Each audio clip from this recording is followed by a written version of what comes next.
School.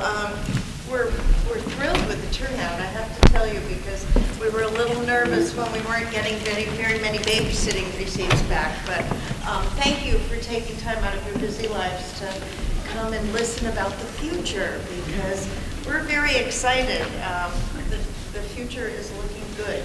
And Ann McKiernan, our Chief Academic Officer tonight, is going to tell you more about the Common Core state standards that are coming. And our teachers are embracing it, right, teachers? Yes. Okay, so without further ado, thank you, ETV, for being here and filming this, and Ann McKiernan. Welcome, everyone. Thank you for coming tonight. My purpose tonight is to give you an overview of the Common Core state standards.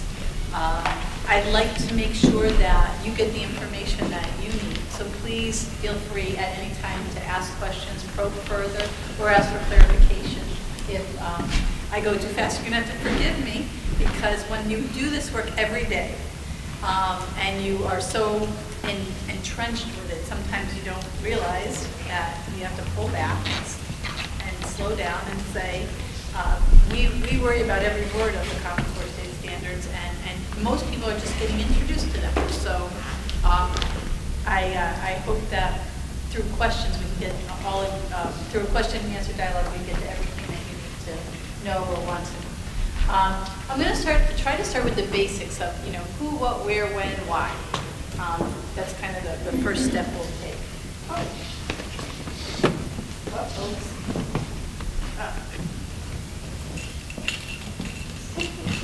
This is the secret password to close your eyes.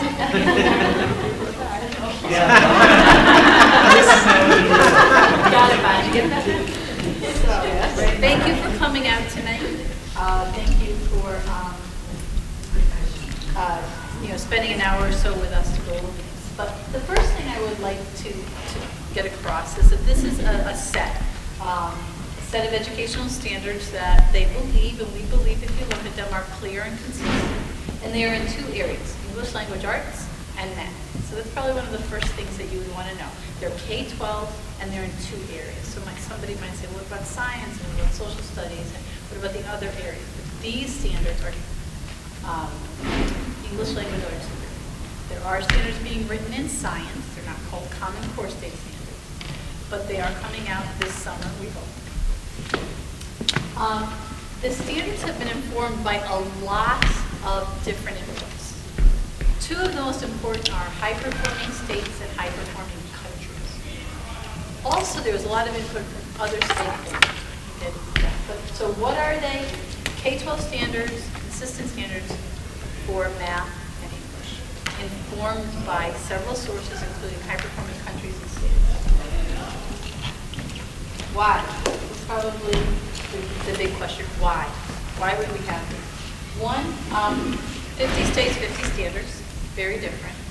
So a child who moves would have different experiences. Certainly our workforce develops differently. So those are two thoughts to consider. Well, unfortunately, U.S. students are tending to underperform their peers internationally. It's been a concern for many years now. We ourselves, if we just compare to ourselves, haven't made tremendous progress on our own tests like NAEP, which is a National Assessment of Educational Progress, also known as the Nations Report. And one of the biggest concerns, I think, is the remediation rate in college. So we're sending children to college, and too many of them, large percentages of students who are going on to college are still remediating.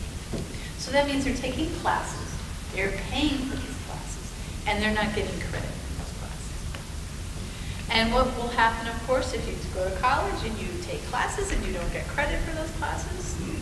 Well, most likely, the chance that you will drop out of college before earning a degree increases, and the chance that you'll owe money for not having a degree increases. So then what you have is the exact opposite effect. You have children going on to college, paying money, and not getting a degree. So these were all some of the concerns of why, and many others. I tried to distill it down to 3 or 4 of the biggest reasons. The benefits, We believe, and the Common Core writers believe, that this is going to ensure post-secondary success and workplace readiness. Certainly for students who are transit, they move state to state or even within a state, the standards will be more consistent. More consistency. And it helps schools to set realistic and achievable goals. So the who part now.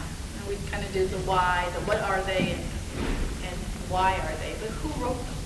And so a lot of people think maybe the federal government wrote them. Well, no, the federal government didn't write them, or maybe teachers wrote them, or where did they come from? They actually came from two major organizations, and that's the Council of Chief State Schools Officers, which is, if you have, in our state, Stephen Pryor is our commissioner.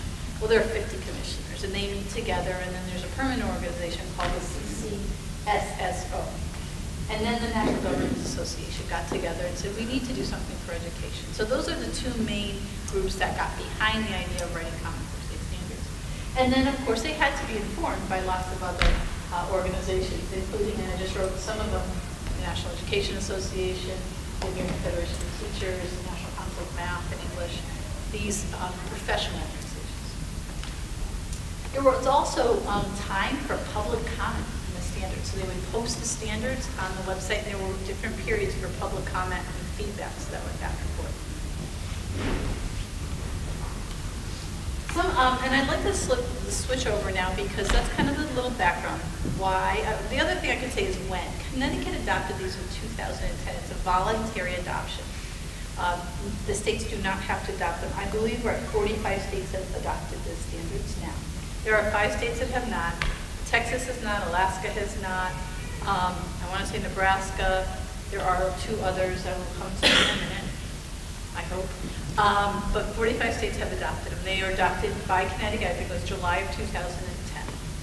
And all of the districts in the state have been slowly reading them, understanding them, having conversations about them, learning about them, and starting to revise their curriculum to meet these standards or to align better, because there are some real shifts, and that's what I hope to point out to you tonight and help you to understand as parents. I have a kindergartner and I have a 3rd grader. So my 3rd grader just took her CMTs this week, like your children are taking their CMTs, and cried yesterday because she didn't finish the math section. And I had to switch from the role of, do okay, don't cry about it, please don't get that upset about it. So I would like to start with math. Are there any questions about anything I've said so far? You go a little deeper, dig a little deeper on them? Okay. So if we look at math standards, the key in K-5 and definitely in K-2 is to build a very, very solid foundation for whole numbers with the 4 main operations: addition, subtraction, multiplication, division. In the upper grades of elementary, fractions and decimals.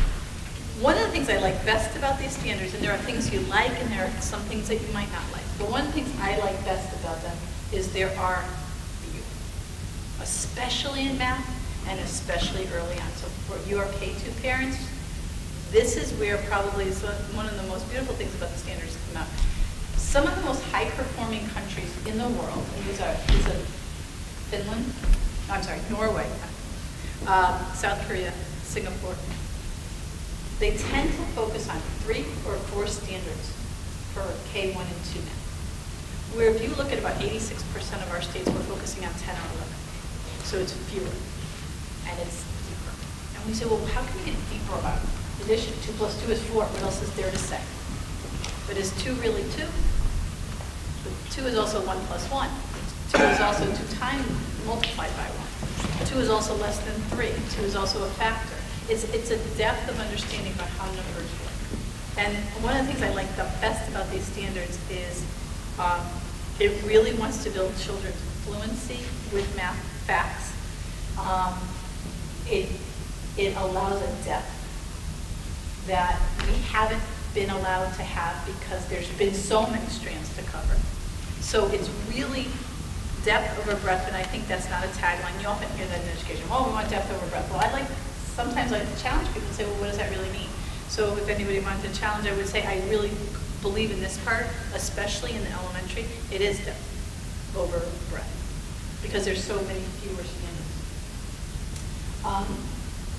In every one of our grades, K through 12, we are focusing on upwards of 10, 11, 12 standards, and high-performing countries start with 2, 3, and 4 standards in these early grades. They also progress to others, but once this foundation is very strong. The other piece that I think is really important for us to understand is we've been teaching math for many years is there's procedural math, there's getting it right. Some might say plug and chug, know how to do the formula and produce the answer. And then there's the conceptual math.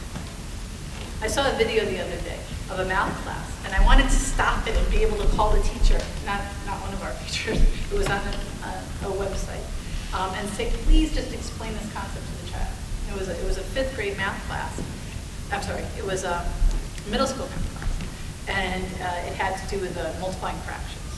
And she had said, flip it, flip it, flip it. And I wanted to stop the video and call her and say, can you please explain why? What does it mean to flip the fraction? Why flip the fraction? We need to spend more time explaining the conceptual reasoning behind the math so that long-term children understand what they're doing. So those are some of the emphasis in the Common Core State Standards in math.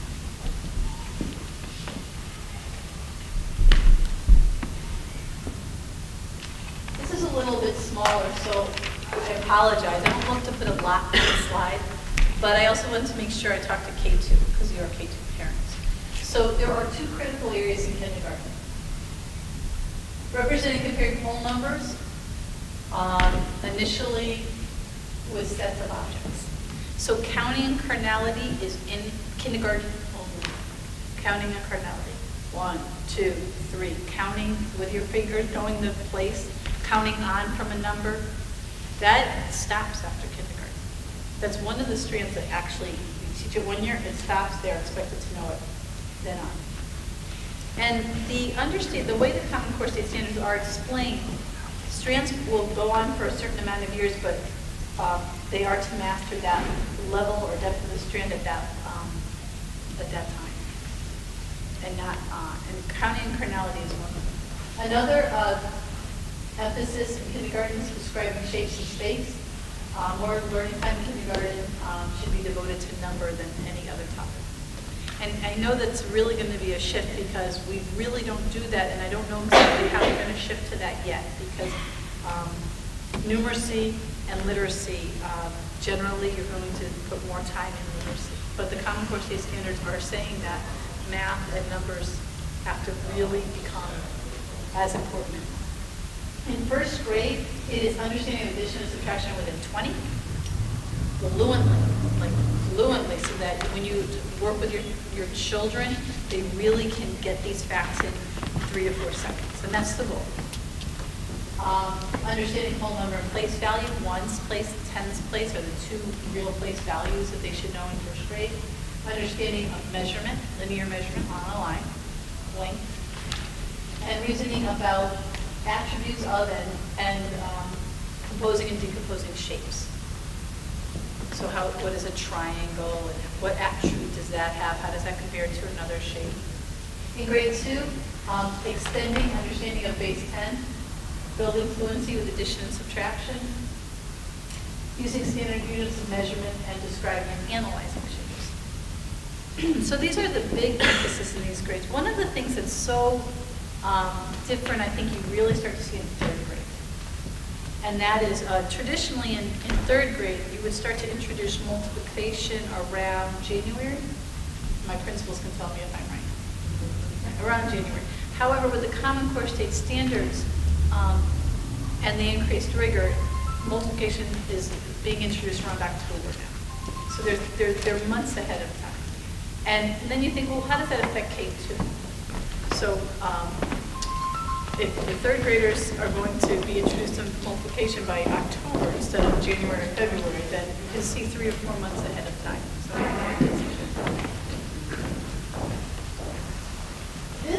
this slide I really considered whether to include or not. These are called the 8 mathematical practices that are a part of the Common Core State Standard. They're not the content. but they're the things that kids should be engaged in as they do their math. And these are standards for K-12. They're K-12 standard mathematical practices. They want students to be making sense of problems, and one of the words I love in the standards is persevere. They really want us to help children persevere, not give up. It's certainly a critical skill for success in life. They want to make sure children are practicing with reasoning abstractly, quantitatively, conducting being able to construct an argument and explain why that works. They want you to be able to model with math. Use your tools strategically. One of the changes is the Common Core State Standards is kind of back to the future, where calculators are going to be used less, but understanding and knowing your facts more fluently is emphasized. Precision is a word I don't think we've seen in a long time. Attending to precision. And I see some smiles on your faces because I think you're thinking, we used to have to be precise. We used to have to persevere, and we used to not use a lot of calculators. So in some ways you might be saying, wow, I had to do some of this. So in some ways you'll see some things that remind you of how you may have been taught something. Look for and make use of structure, and look for and express regularity and reasoning. So these are practices. So this is how we have to think about our instruction. This isn't the content so much, but how do we create learning experiences that build these in?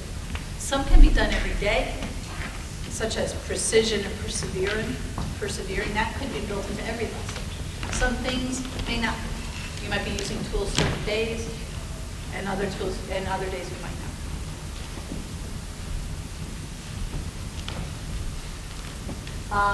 If we move to the English Language Arts Standards, there's a lot of similarities. One of the big shifts in Common Core State Standards is they want kids to read complex text. And that's a little bit hard when you're looking at a kindergarten. You're saying, they don't know their sounds, but they're supposed to read complex text. Okay, where is the foundational reading skills? But they are here. Don't worry. We didn't assume they're going to come to kindergarten reading Shakespeare. They are still here. But there is a shift in them. So the normal foundational skills that you would see in any program still have to be here. I think one of the changes may be that when a child masters those basic skills, we're moving them more quickly into reading and analyzing for other things, for comprehension, for characters, for many, many other things. I've read several documents that recently said sometimes we're repeating too much of the foundational skills for students who may not need it because of the level. So some of the things are the same, but some of the things that are different. There's going to be a greater emphasis on analysis of text. And you might say, well, they're in kindergarten, how are they going to analyze text? But there is a greater analysis. There's going to be a greater role, not just identifying who the author is, but what does the author do? What does an author do? Who is the author? Does he write several books? How do his books compare? What about the illustrator? How does the illustrator work with the author? What is their job? How do you do that kind of thing? So really getting a further understanding of that. Children always identify details, but now more explanation, understanding the details, explaining them. Comparing characters from different stories is greater emphasis there. It may not have been done in that. And one of the things that is true, even down to kindergarten or first grade, is there is much more of a balance. And this is one of the major shifts of the Common Core. There will be nonfiction and fiction. And when we think of elementary school, we generally think that children read stories. But in the K-5 standards for the Common Core, we are expecting 50% of their reading to be informational or nonfiction and 50% to be fiction. And that's real change. I think, I don't know the appropriate percentage that someone might say, maybe one of my principals can say, but I think traditionally we've probably been more of 75-25 probably, or something like that. And now the balance is more of a 50-50. By middle school, it's 55% informational. And by high school, it's 70% informational and only 30%. So really, you're reading your literature only in English classes. But all of your social studies, all of your science, and some of your English, and as well as subjects in health or some elective classes, really have to emphasize nonfiction reading and good skills in it. So I want to talk about writing a little bit because, you know, I know you say they can't write yet. What are you talking about? How are you going to, how do we have all these writing standards? Well, one of the changes is there has been pretty much an emphasis on narrative writing in elementary school, especially the early grades. And so now we're going to introduce 3 types of writing. So we have the introduction of opinion and informative or explanatory writing. We have the narrative writing, which may look for more depth. Students are to a big shift in the Common Core is to be able to use evidence to respond to questions and suggestions from peers and adults to strengthen their writing. Also, there's an introduction of using digital tools in writing more. So writing is everywhere in the Common Core. In fact, I read somewhere recently that the writing standard itself might be the longest one, because writing should be everywhere. So you're going to see more, and I know that it's hard to imagine when you're thinking of sending a kindergartner in and they can't really write. But these are some of the changes. So you might think, wow, okay, so I have a little background now. I have the who, what, when, where, why, and a little bit about math and a little bit about reading. So when is this all taking place? So as I mentioned, in 2010, in the summer, the state adopted these voluntary standards, and districts began to look at them and understand them. Enfield Public Schools started in July rewriting, July of this year, last year, of 2012, rewriting the curriculum to align with the Common Core state standards. We are still in the process. You can imagine it's going to be a long process, and it's going to be a few revisions till we get it exactly right. Because there are no assessments right now that tell us that the children are taking that tell us if our teaching is perfectly aligned. So you write and you look at your instruction and then you compare it, but it will be when the assessments come in that we know if we're truly aligned well. So this year and next year, from 2012 to 2014, the children will still take in grades 3 through 8 the Connecticut Master Test. And then we're in the midst of CFT right now, our favorite time of year. In 2014-15 school year, they will start to take the Smarter Balance Assessment Consortium test. So who's Smarter Balance? Why is that the name? This is where the federal government did come in a little bit. They put out a grant to write assessments that would align with Common Core. So they put out grants, or RFPs, I should say, to companies that could write assessments that would assess the Common Core. 2 companies were given the major the monies. One is called PARC, and I think it's a partnership for the assessment of college and career readiness. I think there's an R in there somewhere. So we're not a PARC state, so excuse me on that. But the other is Smarter Balance. Then Connecticut is a governing member of the Smarter Balance Assessment Consortium. And these tests will be delivered in the 2014-15 year. They are computer adaptive. So by computer adaptive, meaning the children will take the tests online. If I'm taking the test and I'm sitting next to this gentleman, if he gets the first question right on the test and I get the first question wrong, his second question will be harder than his first question. And my second question will be easier than my first question. And it will go along like that until it finds a balance of where the child is. So if you happen to be a genius and you're performing at a very high level, your questions will get increasingly harder until you start to get them. Whereas if I'm a struggler, I will continue to get easier questions until I hit my area of performance, and then I'll get a few harder and a few easier until I even out. So that's called computer adaptive testing, and we are looking forward to it in some ways. I think in some ways it will make our lives easier, certainly on counting test booklets and having FedEx trucks run all across Connecticut bringing us extra books. The child threw up on the book. Oh my God, that happens every year, by the way. Or the child, all of the paper issues that come with that. But it presents new issues. Do we have enough computers? Do we have enough computers in our schools to run every child at a 3, 4, 5 school through a testing window? when they're going to be testing 90 minutes of writing, maybe 90 minutes of reading and 60 minutes of math. How are we going to get all that testing done? So we're in the process of working with what they call the technology readiness tool to make sure our computers are up to date, to make sure we have enough, to make sure we could come up with schedules. Do they work wirelessly? Do we have the bandwidth? These are all questions that we're still answering. Some of the good news that's coming out is we have opportunities to start practicing. So this year, Parkman School,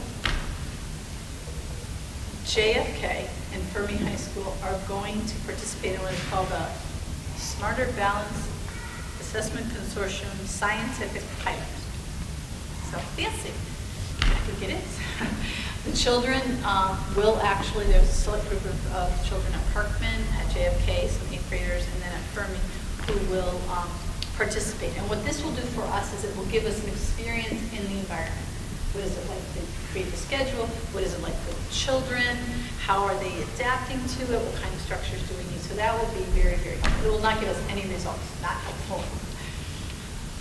I was just on a conference call today for an hour and a half about the Connecticut Aligned test. So the Connecticut is also going to give a test, and I'm in the process of working with the state to identify if we could give it in the schools not doing the scientific pilot. And that is a test that is actually aligned with the Common Core State Standards, delivered through the computer, and will give us results. It's not computer adapted, so it won't be the same environment, but at least it will give us some of the same experience. One, running children through a computer lab to see how much time we need. All students starting to take the tests online, even though it's not adaptive. And we will actually get district results to see, how are you doing? So I was on a call today about that, and I don't have an answer yet. I hope to by Friday have an understanding that all of our children will be participating in something. As Bonnie tries to get me logged back in, does anyone have any questions right now about any of the, yes? How are the results that we get from your computer adaptive testing better or a better reflection of reality than, or a different reflection than the current CMT results that we get? So one of the things I think that I can say pretty clearly is that there'll be a wider range in which we can see a child's score. Right now, on the Connecticut Mastery Test, students, they all take the same test. It's not adaptive. So the easiest questions are only a little bit below grade level, and the hardest questions are only a little bit above. So there's a narrower range. And this, they believe, will be more predictive of certain skills. So if you really are pretty gifted and can go several grades above, several levels above grade level, it should be more accurate to your ability.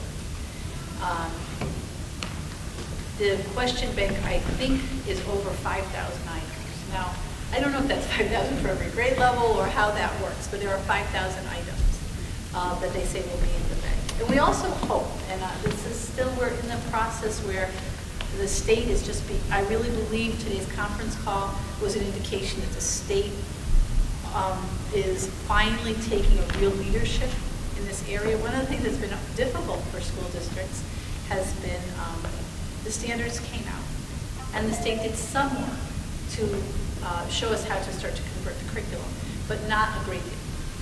Under the new leadership at the state, it looks like there's going to be a lot more leadership in this area. Today's conference call is very encouraging, and I think the state is really going to help districts to convert and to get ready for the assessments, and that would be really beneficial for all of us.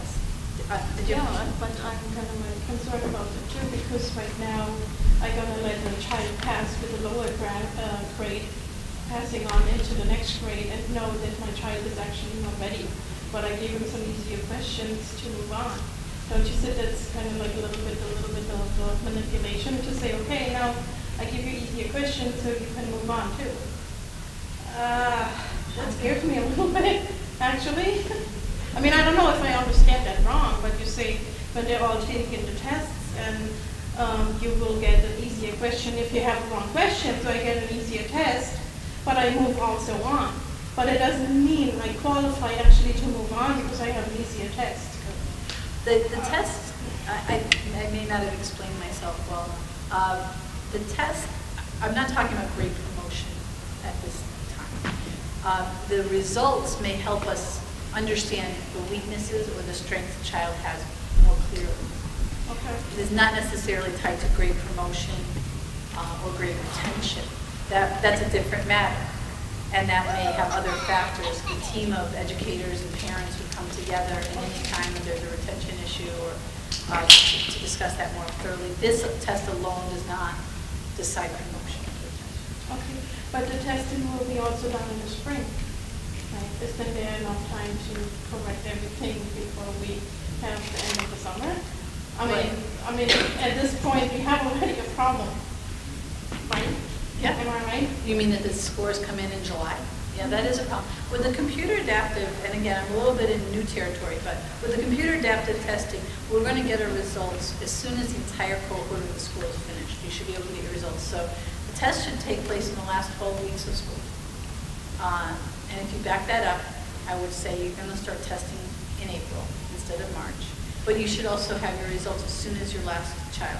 Now, my big question is, will that be true of all performance tasks as well? Because there's different kinds of testing. So I still have to work with the state and learn more and make sure they have everything fleshed out. But we believe we can have the results in June, which is a good month ahead of where we have the results. I think there was, I'm sorry, just do want to go over, yes. Yeah, so what, I understand the testing, what are the results for? Is it, I mean, obviously it's going to tell us how we're doing as far as reaching the core and how many of our kids are reaching a certain, is there going to be a standard and expectation?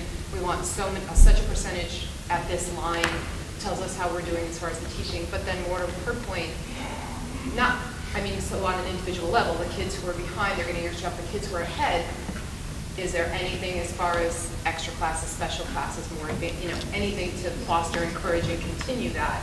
Because I do feel, and I understand this is public education, it's tough, and we've got to make sure everybody is getting up to speed, but I do sometimes feel like the kids who maybe are slightly above grade level, there's not always a whole lot to foster that and encourage that, and as maybe there had been in years past. I would say that this is going to be one measurement, and that measurement probably will show in a data way or a data point what we may know, which is some children are advanced. And I think everyone in public education is always challenged to figure out how to differentiate for each child, for your strongest children, for the children who have strength in certain areas, for the children who kind of average across all the areas, for the child who's weaker in some, and for the child who's really strong. So I hope this will be a data point that helps us be more and more clear on how and where we can help children. But programming for our children, enriching for our children is work we should be doing all the time. And this will be another piece of data that should help us. I'm encouraged that John F. Kennedy Middle School has a talented and gifted program for the first time in, I haven't been here long enough, but I think in a while. And we're looking for ways to enrich the lives of all of our children and to remediate and intervene for children in struggle. But I think that's a larger question and challenge at all times. And you know, looking for those special talents in every child and where because they all have a special talent. Where is it? How do we bring it out? And how do we get them to see their potential? So it's a larger question. The benefit this might bring is we may have a better tool, but this should not be a beyond all and end all. And unfortunately, we know that in testing, that's kind of become very, very, it sounds like a point in time and then it becomes this big point in time because it's the most visible. And that's one of the struggles. It's one of the most visible measures that we see. It's printed in the papers and people talk about it. Funding may go with it. So it comes with a lot of extra weight. But I think your challenge is one we should think about regardless of testing. Yes? I think where we're going with this is, at what point does the differentiated tested for level benefit my child or their child, or where does it become, okay, great, we have this exact score for this child, how do we use that to get that child into either the they need to be in, or, you know, the help they need to get where it's supposed to be? I'm going to look forward to what kind of reporting this will give us. We know that it's going to be, we believe it's going to be more accurate because we know that it can allow a child in a short time to experience much more challenging questions at upper grade levels or perhaps at lower grade levels. But I don't know what the reporting tools will look like at this time. I just hope the accuracy can help us. Another question is like, are the children going to, well, maybe not K through 12, but or K through 2, going to be aware that if they get questions wrong, they're going to get an easier test? A lot of testing is I actually didn't like see in this. high school, I would have been like, okay, wrong, just to get an easier test. Oh. I didn't think of it that way. I thought you were going to say something else. Okay. No, I can see it going as the kids get older and figure out that I have a test easier, but still like done. You know, I'm not sure. Okay, we'll keep it a big secret. Turn on the cameras and keep it a big secret. I didn't expect, you know, there's a lot of testing that's actually like this now. If you test for the LSAT, if you test for many of the GREs, all of the testing is computer adapted like that today. I think practice like that too. I think so. But I didn't think of that question. I guess it's something we'll have to think about. You know, it's hard for us to remember when the CMTs first came in, because that was about 1987, I want to say. And it's hard for us to even remember when the CAP first came in. But I remember when the CAP came. And I remember, you know, you don't know exactly what effect it's going to have. So you try to, as professionals, understand the benefit it brings and any limitation or challenge it's going to bring, and to work those out. I know a lot of people said the children will never take the CAP seriously because it doesn't count for college. I don't really think that turned out to be really true for the vast majority of children. One of the things that I heard recently in a Connecticut Association of Public Secondary School Superintendents meeting was that Connecticut colleges are agreeing to look at this school. That sounds good, except that they're being taken at the end of their junior year. So that might be a bad. Because what if the scores, you know, weren't great? How much, we have less time with only 12th grade. So, you know, for every good you find a new change. I think we will have to see it and bring in a lot of different opinions and listen to a lot of people and look at the outcomes and use our best judgment. But that's one example where I can say I don't think it turned out to be true. I worked with high school kids for a very long time, and I can tell you 99% of those children understood that this was an important measure and took it appropriately. Yeah, because I really think when they're turning into going to college will be, I mean, I have that as an explanation when I teach with OPM students. When they're doing entrance levels to go into it, they have to pass a certain test to enter that program. And we have ABC, and we have exactly that thing, oh, you don't pass A, so you go to B. It's easier to pass the entrance test, but we found out in the long run, when they're taking their boards, that they're actually not capable to pass it because we let them in first with a less score to go into the program. Yes, they struggled. Yes, we pushed them through. But at the end, when they're taking their boards, they didn't pass it because the entrance level was not even given. So I produce actually something with that again when they go into college.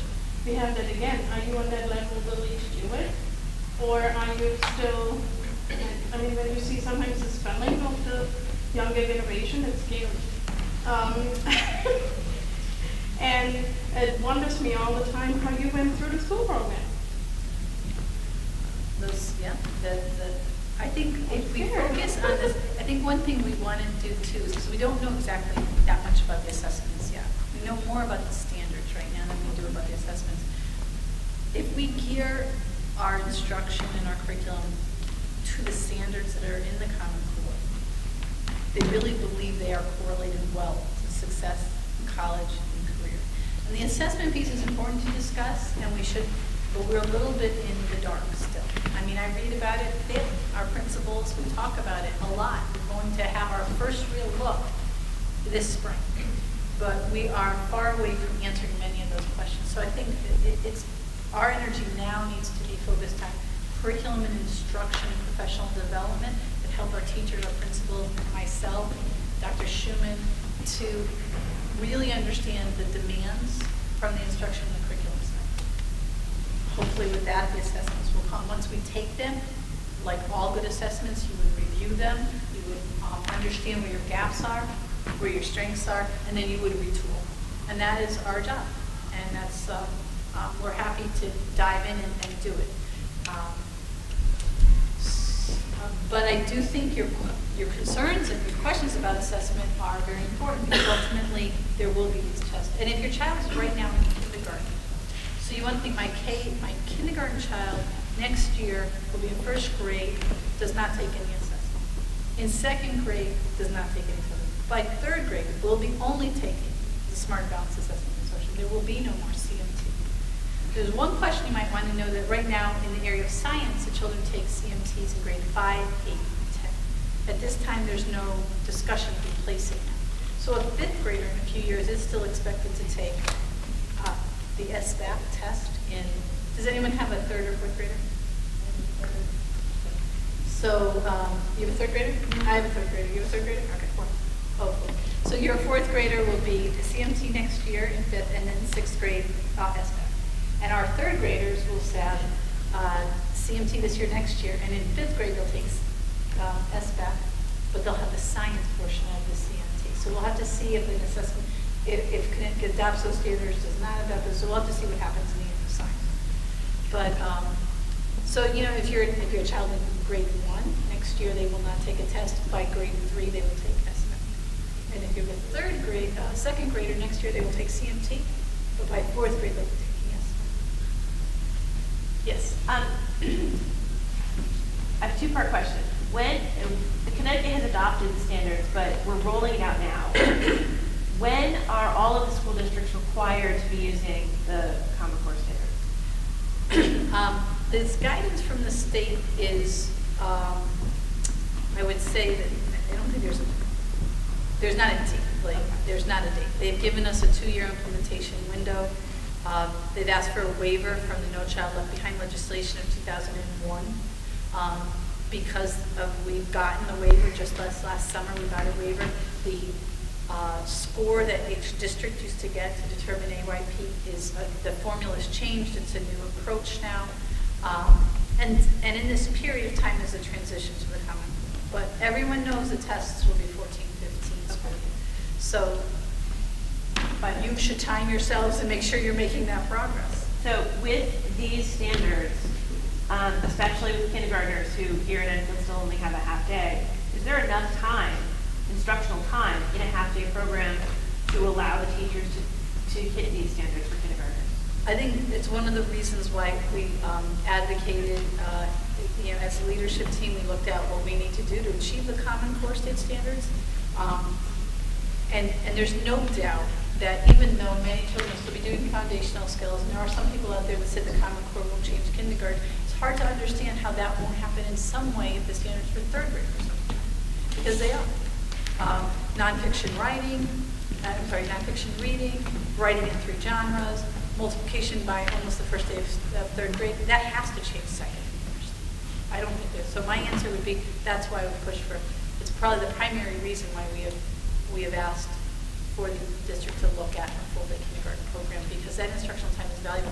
And if you notice that first bullet I had, there are some people saying that number has to be as important or more important than reading. And any K principal or K teacher will say, we do reading most, and right, all these heads are saying, yes, we do reading. But we have to have that time for math, we have to have extended time for reading. And let's not forget, these are babies, and they need to go out of their coat, and they need to be able to socialize appropriately and control their questions and sit still and listen, you know, and then play. So there's a lot, and it is probably the primary reason we've advocated vigorously for all of it. Hi. I'm forgetting this side of the room that's bad touching. Just a quick question, sorry, I'm bringing it back to the assessment piece. So basically with writing, now that's not going to be computerized, is it? I mean, we have to, obviously our instructors need to be learning to write, physically write. So I'm wondering if that's changing or not. It is changing. There'll be, in fact, it's another thing we have to think about. Third graders will be expected to type at least 1 full page of text. Are we teaching them typing? That's another piece that we have to look at, because the K-2 schools are going to need to have more time devoted to, do you call it technology class or computer class? Or So right now, the K-2 schools don't devote a great amount of time to that. We're going to have to increase that because the expectation is that a third grader can, it's funny, my daughter came home from school the other day and she happened to have a full-page text. I was like, I wonder why you're practicing a full-page type text. Because that's the expectation for third grade now. And fourth is 2, and I think fifth stays at 2, and I think 6 is 3 pages. And it goes on. So yes, keyboarding, and yes, the writing. And there's different kinds of responses. To get back to your question, there's going to be, so there are what we just call multiple choice, which are now called selected response. But I think, it's not just a fancy name change. I think there is a nuanced change to them. There might be 2-part questions. There might be questions with multiple right answers. It's possible. So the old old multiple choice is going to change to selected response. I first laughed about, that's just a name change. No, I think there is a change.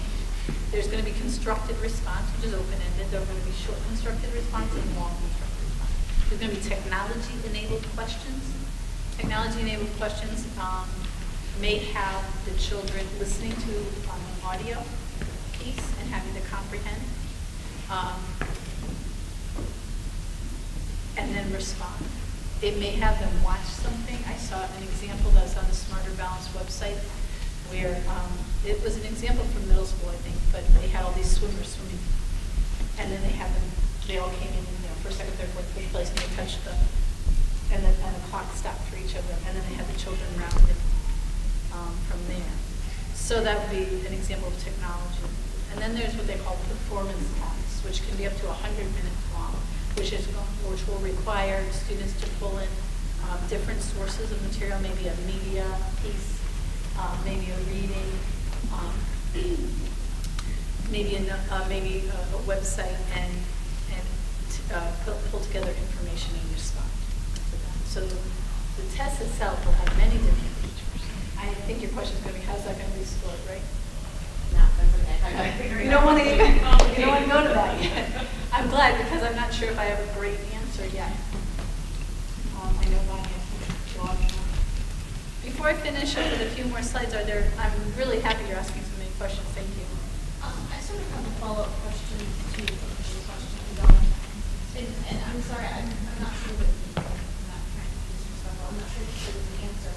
How much of the Common Core is being implemented now, and how much should we expect to be implemented next year? Because if we're going to have these tests in 2 years, I mean, our kids are going to have to learn all of these things before the test starts. So that's a great question. If I didn't answer it before, I apologize. I didn't mean to not answer it. But, oh, there it is. It's a little time. Look at that. The sliders are so like me. So June to 20, June to January, there was a real study of them and the creation of this committee. In July, we started writing standards to align. In September, I can tell you math is further along. K-2 math is already being done. So Diana Levick is the leader of the department in math for the district in K-5, and she feels very confident that K-1, 2, 3 are very, very well written. She's going to review this year. She's going to write more assessments to see how we're doing. Teachers, helping the teachers to do assessments on computer. And we really feel pretty confident about the K-3. At 4, a majority of units were written and implemented this year. 2 or 3 of them where the standards really kind of came down. This used to be in 5th grade, now it's in 4th grade, especially fractions. Fractions and decimals really shifted down. They struggled a little more, so taking a little more time to review those. And in 5th, they only wrote 2. So if you look at math, K-1, 2, 3 are already being implemented fully in the first round. 4 majority units, 5 2 units, and they're still writing. Literacy, they have written and taught 1 fully. They're almost finished with writing the second one, but they will not be able to teach it this year because they passed it. they could write it and then they would teach it again, but it would be the same concepts that they taught back in October. The reading is taking longer for several reasons. There are many, many parts of the reading. There's writing. There's speaking and listening. There's conventions of English. There's literacy, general reading. So we hope that by next year, 3 reading units will be completely ready to go in September, and we'll write 3 more during the year. I think math will be in place, clear, 100%, I believe. Maybe 5th grade, 1 or 2 units still to be done. So is that more clear? Okay. Thank you. You're welcome. Sorry I didn't get to the first part. So we're going to continue to write. And then, of course, it's a revise. If we are able to participate in a state-aligned test this year, it will give us feedback, but it will only give us district level. It won't give us school level, and it won't give us child level. But it will give us at least a point to look at. And then we will use that first piece of data to see what we should adjust. And then next year, the state is expected to provide another practice test. And I hope that will be able to provide school level or student level data, not just district. And the other piece I didn't mention is the Smarter Balanced Assessment Consortium is, I believe, an improvement over our previous testing system because it's a system. So I should say it's an improvement over our previous testing regimen because this is a system. And as a system, the state, Smarter Balance will be developing a library of items that will not be the items used for the actual end of the year test. But we believe there'll be interim assessments that schools can give 2 other times in the year prior to the big assessment, which is nice because right now you do the CMT, and anything you do prior to the CMT you created through a consortium of schools, and you hope is aligned, and you pay psychometricians to kind of analyze your questions and make sure they're aligned, but it's a lot of extra effort on the school's part when they're supposed to be teaching the children to analyze the questions. And Smarter Balance is supposed to have interim assessments 2 times in the year prior to the big test. The question will be cost, right? So will the state pay for the districts to participate in the interim assessments and the final one, or will the districts have to pay to use those interim? Because I think they're going to be crucial, because if you have interim assessments along the way, certainly you can adjust your instruction back in November and December and January, and then assess again, and then by the final. The other last thing I really like about the Common Core I've been told in this assessment is if a child had, let's say, taken an interim assessment and done beautifully, and then taken another interim assessment and done very well, and then taken the final and bombed, I believe that there may be a way to make an argument and say, hold on, that was one point in time, this child's performance as evidenced by these other 2 interim assessments, and there may be chances for, that's not how it is, obviously, with the CMTs where you don't get them to mid-July. The interim assessments, what about the vacancies where you don't have vacancies? How many are there testing devices right now to help assess where kids are? So just like anything, I think this will be a phase. I think we'll learn the 3 through 5 tests, we'll understand the standards, give it more time in this process, and then yes, we'll have to look to develop, or perhaps, as has been done before, one of the regional education service centers like CREC or ACES may come up with a consortium. We're not sure yet, but I believe that would be a step after we really understand the standards, start to see some results from 3 to 5, back it out. Diana and her team, and Liz Patria and her team, they're right now looking at the release items that Smarter Balance is putting out and writing items that are like it. But we'll have to see if we can put those together in a similar way. Yes? Is there like a transition period or something when these new curriculums are written for like the kids that are in like the 3 through 5 area that didn't have the foundation in K through 2? You said things that they're currently doing in 5th grade, we're going to bump back to 4th grade, but having becoming 5th graders that were supposed to have all this last year. How's So that? the biggest challenge for the curriculum writing folks is what you call the crosswalk. So you look at the Smarter Balance, you look at the Common Core State Standards, and you look at where we are now. And then you look at what's not going to be in that next grade that's in that grade, and what is going to be missed. And so the state did a good job of putting out what they call crosswalk documents. And curriculum writers have been trying very hard to identify, we need to get this in. So you might have 6 Smarter Balanced units, but you still have 2 or 3 CMT-like units or things that align to the current standards for that grade that over time can phase out. You have to think like that because you're right. You can't just stop, take 2 years off, teach everyone they need to know and start the testing again. That would be nice, but that's not happening. So that crosswalk piece was the first thing the state did, is they produced a crosswalk document. And a lot of states have out there, which is really helpful. I have a quick question. Yeah. Is there going to be a list, and there's so much in starting a lot younger, which is great because it's going to bring us up, and that's where our children need to be, especially heading to college and a lot of more ready.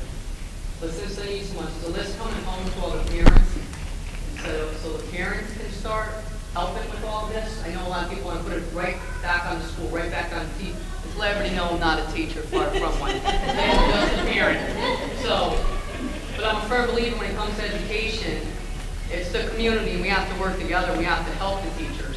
It's not everything is left just on a teacher, and we drop our kid off, and it's up to the educator only to educate the child, and our kids go home and play on video games.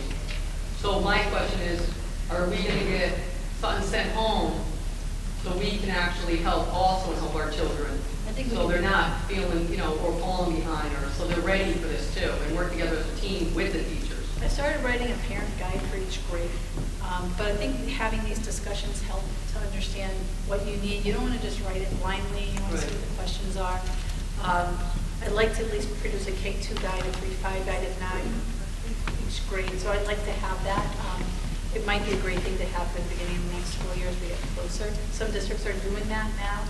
Some districts are waiting to learn more. There are some really good resources from the National PTA. I think those were sent home. Is it PTA or PTO? PTA. Each school sent home a national brochure from the PTA, which is actually a nice start. And maybe I can talk to the principals about, now that we're getting closer and you're hearing about it more, maybe a good time to resend that document, and we can certainly. There you go. You don't have to parents put it in garbage. Okay, but if you know it's coming, and after a meeting like this, you might, pay attention to it, maybe you can have it on the website to know. It would be helpful to send again, because I don't recall seeing it either, and it's something that I would like to see as well. So, Sure. so we have three principals right at the very beginning of school, like in I think the back to school packet. But we can do it again, because I think in the beginning there's a lot, and also you might just be tuning into Common Core now because we're getting closer. Right? Next year you'll be even closer. So in other words, it's expected from the parent. I mean, I don't mind. I try to help my kids too, but there's a certain. For me, it's a level. I'm from a different country, so certain of this stuff I don't even understand.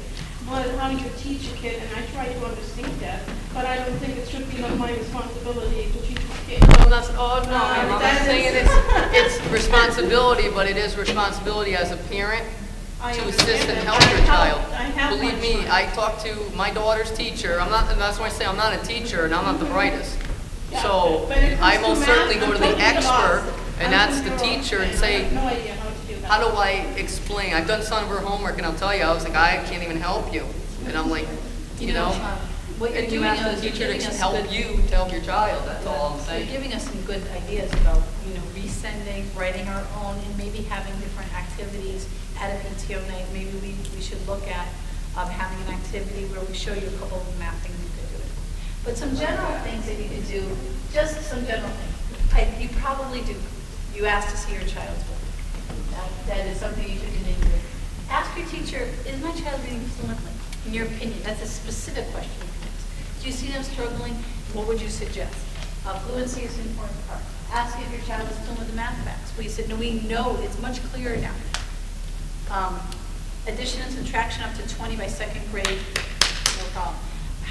There's a couple of great websites. One called freeextramath.com. You can go there today, sign your child up for an account if they don't have a school account. It's practicing facts within 3 seconds.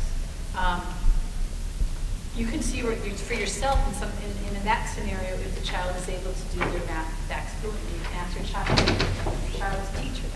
Of course, with these increased standards, we have to be realistic. We have to challenge, but be realistic about what our children can do. And of course, anytime, and a parent who's left has talked about this, extending opportunities. We always have to look to extending opportunities. Any background knowledge, any experience, enriched experience will help the child connect to learning in the classroom. Trips, specific shows, specific newspaper articles, specific TV shows, or specific conversations with, a grandparent or aunt or uncle who's traveled somewhere or been part of something. All of those can help. Yes? Quick question, are you planning on, I've seen other district students where they actually will put up a video of how to teach your child how to add or subtract the way you guys teach it. There's regrouping, there's different things that are different nowadays in the way it's being taught. And then we were taught one way, now we're switching back to a different way. And it's not time, so I'm not sure what's going on with what. That's a good thing to think about doing, as well as providing some guidance, or maybe looking at PTO meetings or some other resources, having a night where it's like a curriculum night where here's a math curriculum facet of meeting. I'll have to talk to our principals as well as a technology piece. A few other things, I think these are not new. Continue to make reading fun. Continue to, when you sit at night and you hug your child and hold them, just that interaction with you makes it lovely and wonderful. And they'll remember that. Make it fun. And continue to, when they struggle, encourage them or take a break and then go back at it. Because they, I think that's, my daughter's now 8 and every night I have to read to her and I love it. But, sometimes I'm like running to do something else and she does not want to miss that. I think it's because she likes to sit next to you, me, and we like to talk. Encourage, talk about new words they learn. The words are so important.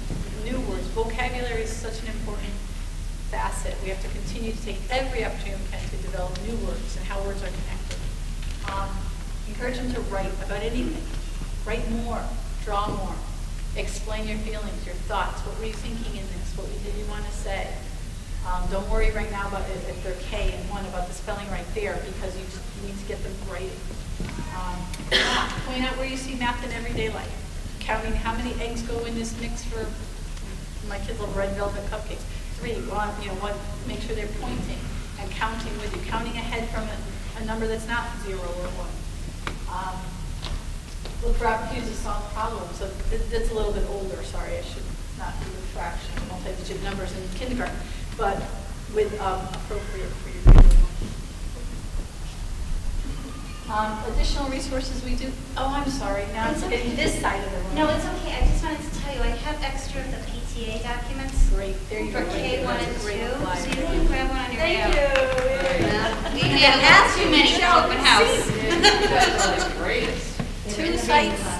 If you want to learn more, the Common Core State Standards or CoreStandards.org. Smarter Balance, that's the assessment consortium that will be assessing for Connecticut, smarterbalance.org.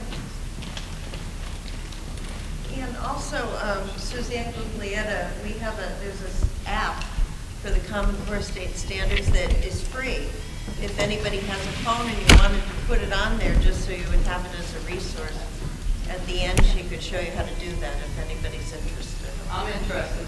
Okay, so Suzanne, you would hang around to keep it around? All the teachers have it on their phone. This is what it looks like. I have it on my iPad. If you type in Common Core, a couple of Common Cores come up. You want this one that's for Mastering Connect, the green one.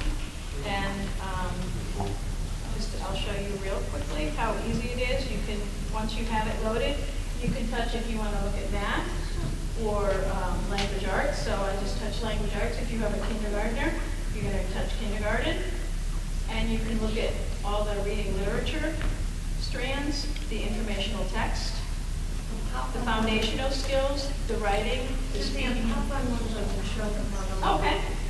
Language. So there's so many more components now than what we probably had growing up. I'll go into the foundational skills, print concepts. Those are the expectations. So those are really some things that you can work on. How I heard from some moms, you can, follow them, concepts of print, reading from left to right, things of that nature. So it's pretty user-friendly to read through the different strands. So that's just one of the foundational skill strands. You can go up to even just speaking and listening. You can do that anytime at home with them. So these are some of the expectations. Firm understanding. So just even turning and looking at someone and waiting to respond and respond back, that's a standard now. Whereas when we were growing up, it was just being polite to look at them. So again, you can just go by your grade level, first grade. Now it's a standard. Now it's a standard. Now we have to be nice. Yeah. And then you can do the same for math. So that's kind of what it looks like. It's pretty easy to provide. So if anyone has a question on how to do that, Suzanne, you'd be here? Sure. Okay, great. I want to thank you. It's a nice group that attended. I think your questions were great. I wish I had 100% dead-on answers for everything, but we will develop, and believe me, it's something we work on. I work on definitely every day. The principals are running their building, but they are listening. Half of them are listening to this conversation while they're trying to run their buildings and see to it that everything is being done. But feel free to contact me at the central office location. Elizabeth Patriot is our K-5 reading department chair. She's located at Barnard School. And Diane Labek is our K-5 math chair, and she's located at the central office. And of course, your principals are a great resource, as well as your teachers. I think we could have another discussion again like this next year, perhaps, follow up, go a little further, a little deeper, and have some more handouts and resources for all. But thank you for your time. It was a pleasure to see all of you.